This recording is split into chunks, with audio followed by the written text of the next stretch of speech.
un libro magnífico, magnífico, literariamente hablando. Bueno, vamos con lo de ateo beligerante. Tú has dicho que hay aquí 200 láminas, Sí. en fin, pintadas por un ateo beligerante. A mí no me sorprende lo de ateo, pero a mí sí me sorprende lo de beligerante. Parece como si, puestos a elegir y suponiendo que todo fuera posible, preferirías la no existencia de Dios a la existencia de Dios. Y eso es lo que me sorprende. Permite que te haga una observación, Eduardo. Viniendo esta mañana hacia los estudios, hablo del 29 de noviembre, que es cuando se está grabando este programa. Me he encontrado en el periódico El Mundo con este recorte, con este reportaje sobre la genética de la religión. Dice, un investigador estadounidense asegura que las creencias espirituales tienen una raíz biológica en el ADN humano, y luego añade, sí, en un recuadro, el autor de la teoría mantiene que el gen de la espiritualidad mejora las expectativas de vida. Así que, insisto, no entiendo lo de beligerante. Mejor sería que existiera, ¿no? No, hombre, yo lo que sí creo que ayuda. Seguramente el creer. Creer ayuda porque tú puedes, en momentos malos de tu vida, en momentos dramáticos, sobre todo si te vas a morir como me ocurrió a mí, pues eso en realidad, si no eres creyente como yo, pues no, pues en fin, te lo tienes que pasar un poco, digamos así, a pelo, ¿no? Mientras que si tú puedes invocar en fin, a una creencia, pues eso te ayuda indudablemente, ¿no? Y lo del ADN, pues yo seguramente tengo un ADN muy malo y que, bueno, y nada religioso, eso es cierto. Sí, yo soy demasiado... No sé, ¿Estuviste a punto de morir, has sí. dicho? ¿Hace mucho? ¿Cómo fue? En 1990. 1990. Sí, ¿Cómo fue? ¿Qué pasó? Pues una especie de lo mismo que le llevó a la tumba a Joyce, lo que se dice en España, que tiene bastante gracia, cólico miserere, que es de una brutalidad el término, ¿no? Sí, una peritonitis, ¿Llegaste a estar en coma o algo parecido? Sí. No me ¿Y no viste el túnel ni la luz? Sí, bueno, no, todo eso así fue una cosa muy fastidiosa, muy dramática para mí. Bueno, es que me estaba muriendo, vamos.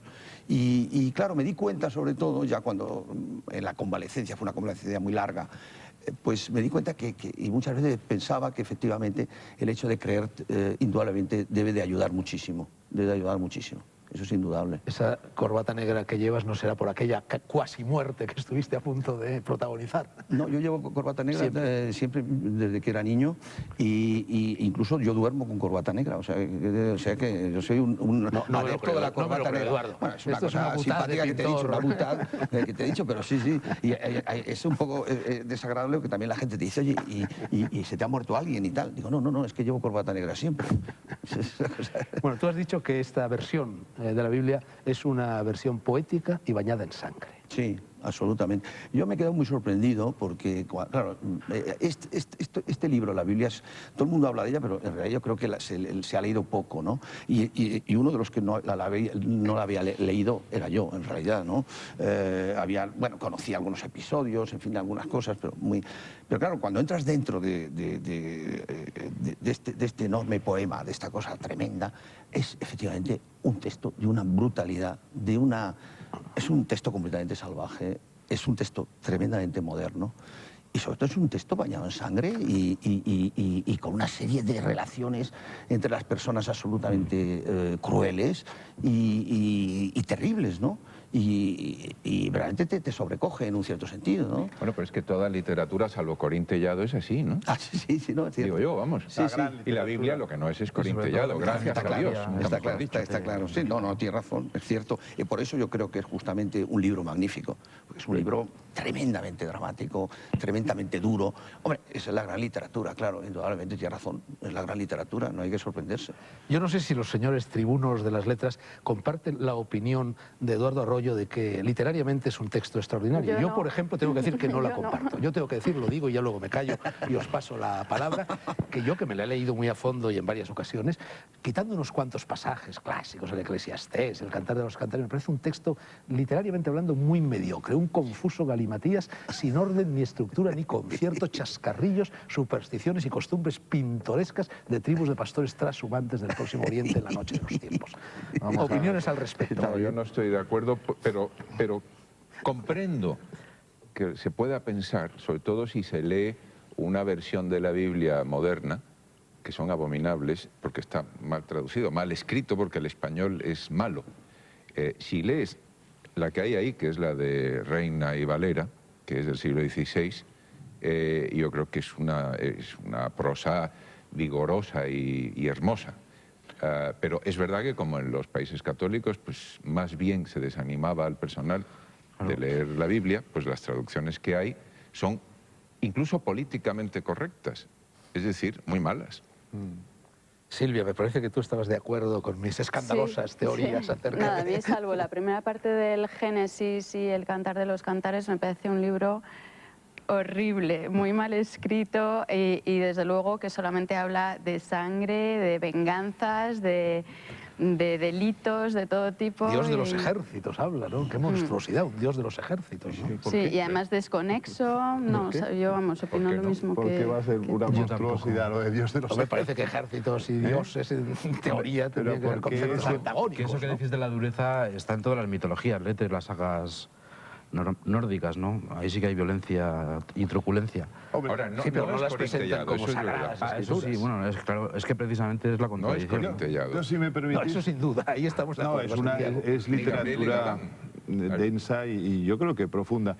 Yo lo que quería decir era que a mí la Biblia sí me gusta, pero que es evidente que se han perdido las Biblias de verdad, que son las que hicieron los acadios, los mesopotámicos, etcétera, y solo se nos ha conservado un trasunto de esas maravillosas construcciones mentales, de las que solo quedan algunos fragmentos, el Enuma Elish babilónico, que conoces tú seguro, Fernando, y entonces los hebreos nos han legado una Biblia de provincias. Las Biblias importantes serían las del imperio, ya te digo, tanto babilonio como asirio, etcétera. Ahora bien, lo que ha quedado, hay cosas extraordinarias. A mí el libro de Job, el Eclesiastés, por ejemplo, Pero son Proverbios, fragmentos que se pierden en un océano de... extraordinarios. Y luego además también ha configurado tanto nuestra manera de sentir la literatura que es muy difícil intentar desligarnos de la Biblia. En cuanto a Pero lo hay de que que intentarlo, hay que intentarlo. Yo no creo que haya influido nada la literatura de la Biblia en los españoles. Hombre, porque... Jorge Jorge León, Manrique, San Juan de Fray la Luis de Cruz. León, San Juan de la Hombre, Cruz, eso sí es bueno, verdad. a lo Influye mejor mucho antes porque, sí, como pero acabáis hoy en de decir, día... estaba prohibida la Hoy en Biblia. día no, yo conozco a... Acordaros de no George sé. Orwell, casi lo detienen por vender Sí, la Biblia la para Biblia castellanos. sí, Estaba Está prohibida bien, la traducción. Cualquier traducción no claro, había. estaba prohibida entera. Pero no estaba en absoluto prohibido el legado bíblico que estaba incorporado a la misa y a la liturgia. Y sin eso, Formaba parte de nuestra tu vida. cultura es simplemente inconcebible. No Opino lo existe. mismo que el Marqués de Tamarón, exactamente igual. Yo, sin embargo, creo que es una cultura extraña a la cultura europea, es una cultura orientalizante que pertenece a un pueblo Pero, y a una ¿qué te tradición queda que de no es la la nuestra, pintura? entonces, Pero los aunque sea un acto de voluntarismo, pues, hay que Los europeos desligarse también cuanto somos más se pueda. judeocristianos, ¿no? Algunos, sí, yo no. Bueno, yo no sé Yo si tenía esta, una pregunta técnica si esta para conversación el es muy maestro. edificante en días navideños como los que en estos momentos Está corren. muy bien. Yo Me tengo interesa una mucho. pregunta técnica para la para- Navidad. Los germánicos, Santiago, los venga. para el maestro Arroyo, que me da vergüenza hacértela porque con eso revelo que estoy atontado y es o que soy tonto, y es lo siguiente. Me ha interesado mucho lo que estabas diciendo sobre la manera de mirar del autor en el autorretrato. Vamos, en los retratos de pintores, que en cierto porcentaje, quizá alto, son autorretratos. Y dijiste algo en lo que yo nunca había caído, me da vergüenza confesarlo. Y es que, claro, como está mirando el espejo, pues, porque si no, no puede retratarse, el pintor tiene esa mirada un poco de soslayo que a veces tienen las mujeres que uno se queda helado. Yo, por lo menos, a mí me produce pavor. Cuando veo a una mujer mirar así, digo, ¿qué estará pensando? Se pone de perfil O a como de punto Quírico, decirme. como Mondrian. Y entonces, claro, pero No es que hagáis eso me corrillos, hizo por pensar favor. en otra cosa que debía haber pensado antes. Todos los autorretratos de pintores, los más afamados, Rembrandt, etcétera, están al revés, claro. Claro, están al revés. Con lo cual son absolutamente falsos. Sí, y además te voy a decir una cosa que es muy curiosa, en fin, esto no tiene mucha importancia, pero para mí la tiene. Yo trabajo de la siguiente manera, yo primero dibujo sobre papel de calco y luego lo reverso, es decir, que es completamente O sea que al todo revés. está al revés. Así me Todo, toca especular. todo lo que yo pinto es al revés, todo Es lo que yo dibujo es al revés. Es antimateria, por así Sí, decirlo. completamente, o sea, además porque pienso que esa mirada es más interesante que no la mía. Ya. Sí, sí. Bueno, no me he explicado muy Sí, bien, sí, pero bueno, sí, no, está sí, te he claro. entendido, Entonces, sí. yo, o sea, yo dibujo en calco y entonces lo pongo en el otro dibujo, en el papel blanco y vuelvo a dibujarlo, entonces aparece ya de otra manera, o sea, completamente del otro lado. Es un vicio que llevo desde que tengo siempre. Ya que das ese dato técnico, el tamaño de las ilustraciones de la Biblia las has hecho a más tamaño que el... No, exactamente igual. Exactamente el mismo tamaño. No, Ajá. exactamente igual que la Biblia. Igual que O la... sea, escala 1:1, lo que aparece en el... Sí, sí, exactamente. la escala Sí, original. exactamente. Pues este es, por ejemplo, ahí Caín y Abel, ¿no? El otro, ¿Y qué utilizas? ¿Cartón? No, óleo? vea, no, ahí lo que, bueno, también es una cosa técnica, quizá no interese mucho, pero yo lo que me ha servido es que me ha dado muchísima libertad ese texto. Entonces yo me he servido de todo. De todo tipo menos del óleo, Porque metes de alguna todo. foto incluso. Sí, he metido incluso fotos que no son mías, porque no sé hacer ninguna fotografía. Me ha apropiado de dos desnudos de un fotógrafo de los años 50, completamente desconocido en Francia, pero que le han encontrado para pagarle los derechos de autor, cosa que me ha agradado mucho, tengo que decirlo. Y luego he metido collage, he metido gouache, he metido acuarela, he metido fotografías manipuladas, una fotografía, por ejemplo, para el Arca de Noé, que es la fotografía de una escenografía mía que se verá en el Real ahora, si todo va bien, de la Casa de los Muertos de Jan Acek, donde segundo acto, que es gente que está en una barcaza, y la he metido dentro porque me parecía que estaba que funcionaba. Y lo del ojo que todo lo ve, ya Sí, ves. sí, Ya ve. Lo has convertido en un Zeppelin. Sí, ¿no? porque en un avión no tendría el poderío del Zeppelin. Zeppelin es que flota siempre en la escena, siempre está vigilándote y siempre te está mirando, ¿no? Mientras que de los aparatos aéreos creo que es el Zeppelin es el que me ha dado la idea de esa, digamos, metáfora pictórica que es convertirlo en el ojo. Yo he dicho Zeppelin. Zeppelin. Santiago, ¿Zeppelin o Zeppelin?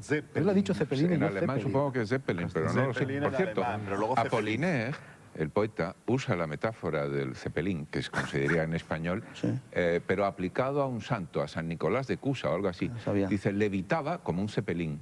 A él le encantaban los Curiosísimo. santos que levitaban. No Yo lo lo sabía. comprendo, son los más Pues interesantes. no lo sabía. ¿Ves? No. Es este tipo de levitación lo que me interesaba a mí. Pero es Está esa siempre- misma, ¿verdad? Es ese mismo concepto ese que tú utilizas de los Zeppelin. Exactamente, es curioso lo que dices de Apollinaire, no lo sabía, pero es un poco lo que yo he querido hacer. Además es mucho más airoso que un avión, un Zeppelin. ¿no? Sí, es Tiene más, una más gravedad. poderoso. sí, más agradable, poderoso, más. Pero también y más- está ahí, está flotando, ¿no? Está ahí Silvia. encima de Sobre ti, todo ¿no? tiene forma de ojo. ¿no? También. Además, Silvia, Eduardo Arroyo y sus libros. Bueno, pues, a ver, lo Lleva primero... cuidado, Silvia es peligrosa, Eduardo. No me sorprendería nada. Con ese aire angelical que tiene. Sí, pero- sí. Bueno, lo primero, felicitarte por la exposición, que la fui a ver y me ha parecido estupenda, con los cuadros de las interpretaciones de Durero, que es uno de mis artistas favoritos, o sea que te felicito también por escoger a Durero. Mal asunto, te está dando jabón para empezar, Eduardo. Que tiene, por cierto, el autorretrato que más me gusta de la historia, Durero, que se lo hizo con 27 años, que está en el Museo del Prado y me parece un autorretrato de lo más sensual y fantástico. Luego también, bueno, veo un poco que en las interpretaciones que haces de Durero, por ejemplo, en el cuadro de la melancolía, pues cómo lo transformas, quitas lo más alquímico que tenía Durero y lo transformas así a tu manera, como más de cine negro, así con murciélagos Sí, sí. y con toques pop, ¿no? Como el Sí. Mickey Mouse y tal. Bueno, y luego toda la parte de la exposición que ilustra este catálogo, que es un catálogo editado por Turner, una editorial de lujo que edita libros pues muy estupendos, ¿no? Muy Bueno, es algo más que un exquisitos, catálogo, muy ¿eh? exquisitos. Me parece, bueno, es un catálogo libro, es un catálogo que ilustra y amplía la exposición con los textos, porque cuando vas a la exposición, bueno, pues no hay cartelitas con los títulos de los cuadros. Y, por cierto, he echado de menos en la Galería Meta que cuando entras y vas a ver la exposición no te ofrecen el libro para seguir el recorrido. Entonces, bueno, yo porque lo pedí y entonces es un placer tremendo, ¿no? Tener el libro en las manos y poder hacer el recorrido de la exposición. Pero la gente que entraba a la galería, mientras que estaba yo, pues se hacía el recorrido pues Ya. sin el dato fundamental de los textos, ¿no? Sí. No se le ofrecía, bueno, eso... Eso es una pena que en el mundo del arte todavía, es verdad que todavía Eso no se es un mantiene... pecado de Eduardo, sino un pecado de la galería, en todo caso. No, no es un pecado de la galería, es un pecado del mundo del arte que todavía mantiene ese hermetismo y ese cripticismo que hace que, bueno, que solamente los entrenados en la mirada y en el arte y que saben bastante, pues sepan decodificar los cuadros y sepan, y Ya. sobre todo que conozcan muy bien la obra del artista en cuestión, ¿no? Ya. Pero bueno, que también observando, bueno, ya termino. Venga, termina, Sí, Silvia. que empiezas la exposición con un cuadro de muerte y tiros, o sea, un día sí, otro también, el Sí, libro, sí. y terminas también con un cuadro de tiros y muerte. Sí, no lo sabía, pero tienes razón. Es la influencia de la Biblia. Sí, tienes razón. Tienes razón. Sí. Tienes razón en esta crítica que has hecho. Lo que pasa es que yo he sido el culpable de esto porque yo no quería, ¿sabes? Yo cada vez detesto más en los museos y en las exposiciones toda esa cosa didáctica. ¿Entiendes? Voy a decir una salvajada, que yo he inventado un guante que no se ha hecho, nadie ha querido editarlo, un guante de béisbol que saca a los niños del museo. Según entrando los niños van sacando y la profesora detrás. Es decir, detesto toda esa cosa docente, Muy navideño insoportable, también. de los museos, de los escritos, de las cosas en el muro. Y entonces yo tenía la posibilidad de recortar naturalmente el esto y poner eso. Pero yo no quiero que sea una cosa didáctica. Yo creo que es una cosa que ahí había pintura nada más y luego tiene razón que hubiera sido más agradable de poderle dar a la gente pues un poco más de información, pero no es en el sentido de que yo estoy en contra de esa docencia, digamos, museística. Eduardo, te voy a hacer una pregunta políticamente incorrecta partiendo de lo que acabas de decir. ¿Tú opinas, como lo opino yo, que el arte debe ser jardín abierto para pocos, paraíso cerrado para muchos? Hombre, yo no me atrevo a decir esas cosas porque... Yo me he atrevido. No, es que sí, pero es que yo vivo de eso. No quiero decirte tampoco... Pues, quiero decirte, perdona, un momento. No, yo no quiero decir eso. No, no, al contrario. Yo estoy... Te digo, una de las cosas que más me gusta ahora seriamente es, por ejemplo, cuando paso, por ejemplo, por delante de los museos y ver las colas enormes de gente que va y ver los museos animados, ¿no? Hay museos insoportables, naturalmente, pero hay museos fantásticos y entonces eso, no, a mí eso me gusta. No es un deseo de elitismo lo mío, no, en absoluto. Es que yo creo que se está transformando y que se está mostrando el arte de una manera que a mí no me gusta, en general. Pero bueno, eso no quiere decir nada. Bueno, la presencia de Eduardo Arroyo y la atención que hemos prestado a sus dos últimos libros, Un día sí y otro también, Diario con figuras, y los 5 libros del Pentateuco, la Torá, la Biblia del oso, dictada, se supone, por Yahvé, escrita por manos anónimas e ilustrada por él, no nos eximen de otras obligaciones habituales en este programa. Llega el momento de asistir a las banderillas de fuego lingüísticas puestas semana tras semana por Tabarón en su rincón. Gracias, Fernando, por dar tiempo a mi obligación, que es un placer. No sé si para todos. Para la señora Gallizo no lo sé, porque la verdad es que esta señora, que es directora general de instituciones penitenciarias, dijo el otro día, llamó a los presos personas acogidas. Eso a mí me gustó mucho, porque la verdad es que el eufemismo... Si le quita la A inicial... Personas cogidas, sí. Cogidas, infraganti. A lo mejor era eso, a lo mejor era un lapsus Incluso en el sentido lingüe. iberoamericano de la palabra, personas cogidas, ¿no? Perdona, Santiago. Sí, habéis enriquecido esta reflexión de manera muy apropiada. La verdad es que es una cosa maravillosa, el eufemismo constante, que luego es inasequible, porque una vez que se ha conseguido una manera de llamar a la cosa, termina siendo igual de brutal. Pasa como con el retrete o la letrina, que al final se va buscando nuevas maneras de llamarlo y terminan siendo groseras. El eufemismo del eufemismo del Exacto, eufemismo, ¿no? y es imposible que eso triunfe. Pero eso me hizo pensar que el eufemismo no solamente es por corrección política. En este caso, probablemente, cuando ella llamaba a los presos personas acogidas, y supongo que Cervantes, que fue cautivo, es decir, preso en Argel, aunque otra persona importante en la política dice que estuvo allí haciendo turismo cultural y que eso es prueba de la amistad secular entre España y el Islam, sí, porque, bueno. Pero en fin, no solo es por corrección política, es decir, por hipocresía, por lo que se inventan los eufemismos, sino que yo creo que es por cursilería. Yo creo que la cursilería es la gran fuerza en la lengua moderna, en el español moderno. Y eso, la prueba, aparte de practicar la elegancia social de la esdrújula, de lo cual hablamos el otro día, he estado dándole vueltas a las X. Fíjense ustedes, las X, bueno, como todos sabemos, la X podía ser el sonido sh, g, o xe, o el que fuese. Ya hacia 1830, y tú, Luis Alberto, me corregirás, No, yo no porque te eres corrijo, mucho porque más maestro. docto que yo, pero yo creo que fue así. Se fijaron las normas ortográficas y de paso fonéticas, y se decidió que la X era x y ya está.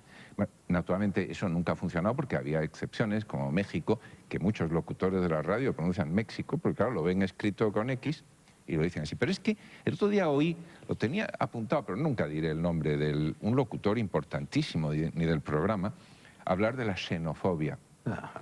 Estaba convencido de que esa pasión tan baja solo existía en el reino de Valencia. Digo yo, porque si no, no veo por qué decía lo de xenofobia. Pues anda, que los que dicen mexicano, también hay bastantes locutores que lo dicen, ¿no? También, por eso. Entonces, yo creo que eso es potentísimo. Pero lo que me lo confirmó la elegancia cursi de la X es que también por la radio he oído un anuncio constante de un restaurante, no en Madrid, con lo cual no voy a decir dónde, que decía: venga usted al restaurante tal, o restaurante, porque ya no se dice restaurante, y observe o disfrute del servicio exquisito y exigente. Entonces digo yo, hombre, exigente, ¿qué pasa? ¿Que le pegan al cliente si no se porta bien? Porque Si no se acaba sería el cliente el que tendría que ser exigente, no el servicio. Y luego exquisito, que como he sabido, en portugués quiere decir cursi. ¿eh? Entonces, verdaderamente, qué hermosa metáfora de la cursilería, la X. La X como símbolo de cursilería. Como además los españoles son incapaces de pronunciar el sonido x, como son incapaces, ya Marcial, y tú eres latinista, decía, ¿qué pueblo este al que él pertenecía, la España romana, incapaz de distinguir entre beber y vivir, porque no sabíamos ya entonces pronunciar distinto la B de la V? Pues yo creo que habría que depurar de cursilerías los esfuerzos de los políticos y iríamos mejor. Bueno, de esto se deduce, Santiago, que la llamada generación X sería la generación de la cursilería. Silvia pertenece a la generación X, ¿no? Pero ella es la excepción. Por ¿Y cierto, entonces Santiago, tú no la empleas palabra cursi... exquisito? No, ¿No empleas la palabra exquisito? no, Me procuro parece una evitarla. palabra... A mí me gusta. Pero Debe ser un depende de lo que poco- quieras decir. Pero la palabra en sí... Exquisito. No, yo diría... Antes fue estupendo. exquisito, ya se Diría Sí, otra palabra más fantástico, fuerte, pero sí. delicioso. Bueno, ayer oí por la radio, te brindo en apunte, un comentarista deportivo, naturalmente, que en lugar de decir desertaron, decía desiertaron. Está bien. Una entonación Está bien. no correspondiente en este caso. Yo te quería preguntar por la palabra cursi. No por la palabra, sino por el significado. Que, por ejemplo, en Cuba no es despectivo. O sea, una cosa cursi es una cosa Así, bonita. como exquisito en España. Sí. No, una cosa chula, o sea... Está bien, vamos. Que mola, cursis, ¿no? ¿Qué tal? Dicen que nació en Cádiz. Qué furgoneta la tan palabra. cursi. Sí, con las- y unas es señoritas. un... Las señoritas sí, cursi. Sí, Pero no hemos yo creo encontrado... Que es Volksetymologie, que No, dirían los sí, alemanes. yo creo que no se sabe. Bueno, termina el tercio de banderillas lingüísticas, ronda de novedades o quizás de antigüedades. La literatura es carrera de fondo y, en cualquier caso, tanda de recomendaciones formuladas por los tribunos de la literatura. Empieza, cortesía obliga, nuestro invitado Eduardo Arroyo. Puedes recomendar desde la Biblia hasta cualquier cosa que haya aparecido anoche. Bueno, os voy a recomendar dos libros durísimos, que uno de ellos me ha impresionado tremendamente. Son los diarios de John Cheever, que ha publicado MC, que es un libro absolutamente desgarrador, extraordinario. Un libro de una violencia y de una tristeza tremenda.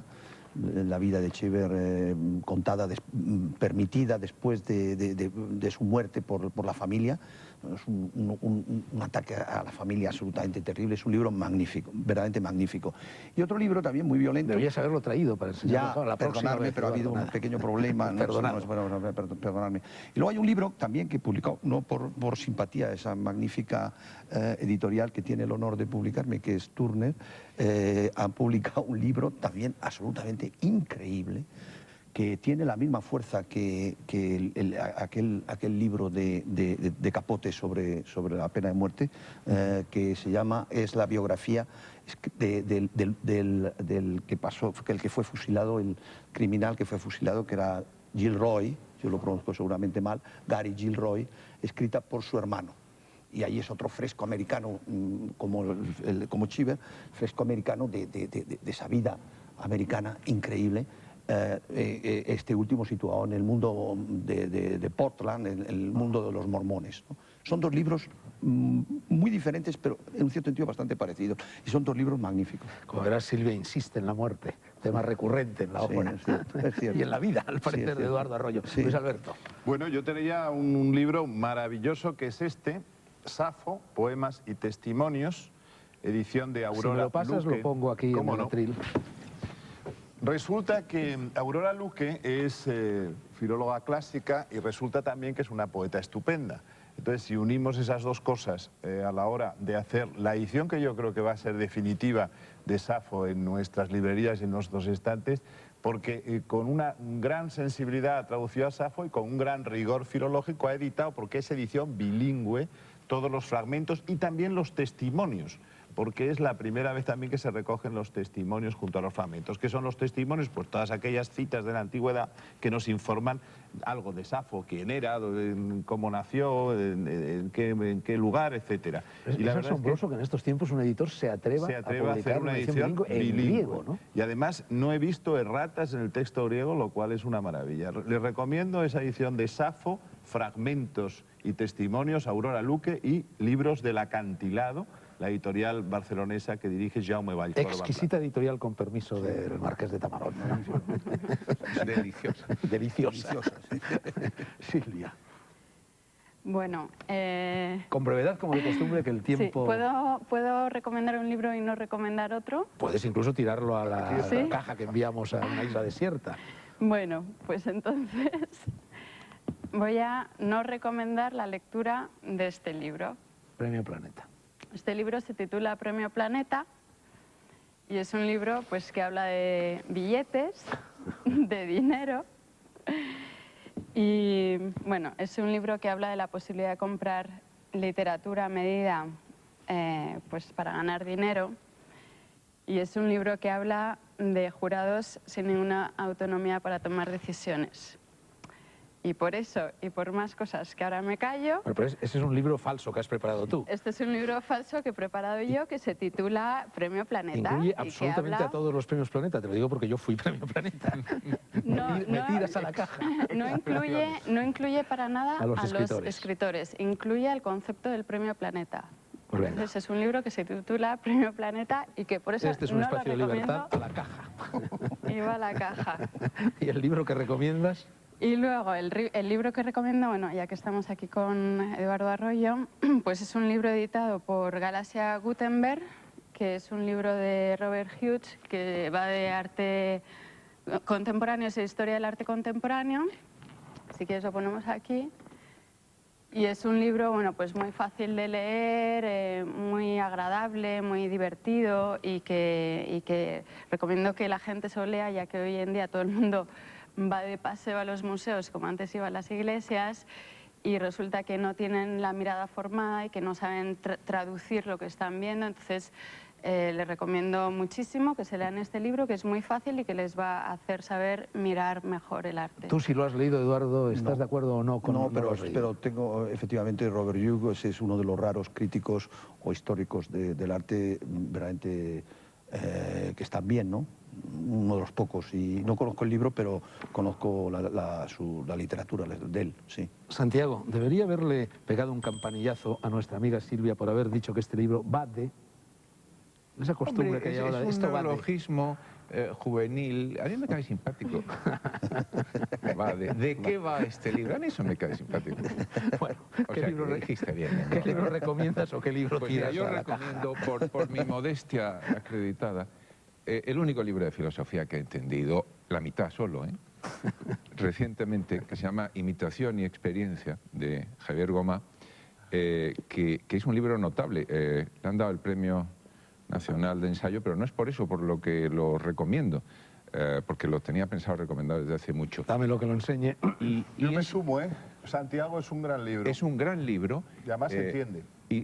Sí, yo solo he entendido la mitad, pero es que quería decir a ese respecto que el récord mío, con lo cual eso tiene doble mérito, es que del Tractatus Logico-Philosophicus De de Wittgenstein. Wittgenstein solo entendí el último aforismo. De lo que no se De lo que no se puede hablar hay que quedarse callado. Que antes estuve a punto de decíroslo cuando estabais hablando, entrando en Honduras. Pero en fin, no lo hice. Y todavía peor, El ser y el tiempo de Heidegger, que ahí no entendí nada, ni siquiera una frase, ni una. Con lo cual, Pero Javier Gomá... ¿Las leíste todas? Sí, pues lo leí en un estado de trance y no... Tiene su mérito. Sí, bueno, porque el dinero que ahorré en somníferos, comprenderás que fue notable. No entendí nada. Y de Gomá se entiende, porque la idea suya, muy sucintamente dicha, es que se perdió con el romanticismo, se perdió la idea de imitar, que era la base del arte y de la vida y de la moral, imitar los ejemplos admirables.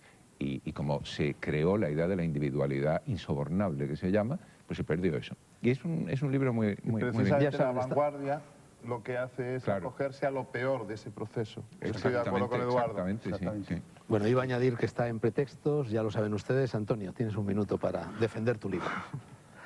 Pues es un libro de José Luis Gracia Mosteo, es un escritor aragonés y está publicado en una editorial pequeña, ahí lo pone, no lo veo desde aquí, Certeza me parece que se llama. Es un libro de cuentos cortos o de ensayos, algunos de tono autobiográfico, y el tema común es la profesión de escritor. Es decir, él dice que el hombre es un fantasma porque en el fondo pasamos con mucha rapidez por la vida y luego pues no queda nada o queda una estela apenas, ¿no? Y entonces pues aquí habla de Coleridge, de Byron, de Carlyle, sobre todo de Poe, que ya le dedicó una novela en la cual crea una trama de Poe y Espronceda, una novela de historia ficción muy interesante. Bueno, pues Y bueno, repitamos bien para tiene que... también memorias de la transición. Él vivió en Madrid la transición, en el Ateneo, habla de personajes conocidos, escritores, Rafael Alberti, etcétera, etcétera. Tiene varios motivos de interés y está muy bien escrito. Vamos, a mí me gusta José cómo Luis escribe. Gracia Mosteo, El pintor de fantasmas, 12 relatos de escritores y fantasmas, publicado por Certeza, una recomendación de Antonio Ruiz Vega. Y bueno, ya no tenemos tiempo para más. No nos queda tiempo ni tan siquiera para las despedidas. Mi gratitud a todos y en especial a Eduardo Arroyo, nuestro invitado de hoy. Felices fiestas y buenas noches.